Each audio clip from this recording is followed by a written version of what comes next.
बच्चों, let's read the question and the question says the empirical formula of a compound is CH2O.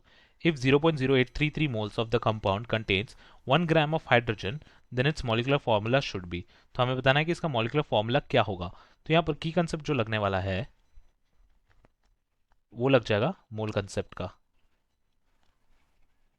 तो basically यहाँ पर हो क्या रहा है, अगर हम देखेंगे तो हमें दिया है empirical formula equal to CH2O, right?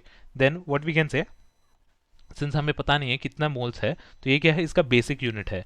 तो इसका क्या लिख सकते हैं, इसको हम इसका molecular formula n times CH2O लिख सकते हैं is equal to the molecular formula. अभी हमें क्या करना है, अभी फाइंड करना है हमें दे n वैल्यू, जिससे हम क्या कर सकते हैं, मोलिकुलर फॉर्मूला डिटरमाइन कर सकते हैं. तो इसको अगर हम लिख सकते हैं क्या, इसको लिख सकते हैं CnH2nOn, right. In this form we can write this. और इसमें क्या दिया है कि 0.0833 moles of compound contains 1 gram of hydrogen.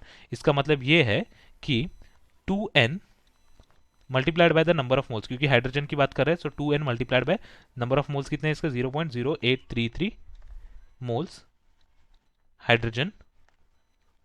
Hydrogen है, ये H एटम है, hydrogen in compound contains 1 gram of hydrogen, contains 1 gram hydrogen. So इससे हम क्या कंक्लूड कर सकते हैं कि 2n multiplied by 0.083 is equal to 1. तो यहाँ से हम बोल सकते हैं कि जो 2n वैल्यू है that is equal to 1 divided by 0.0833, right. ये एक और 3 है, तो इसका जो वैल्यू आता है वो आता है अराउंड 12.0048 के around.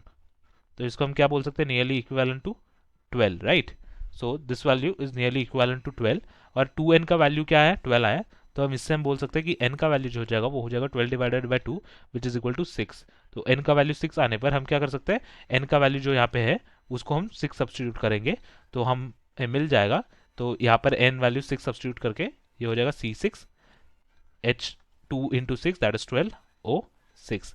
This will be our final answer. और ये फाइनल आंसर दिया है ऑप्शन नंबर ए में, तो ऑप्शन ए हो जाएगा हमारा करेक्ट आंसर और बाकी से सारे इनकरेक्ट हो जाएंगे. Hope you understood it well. Best of luck.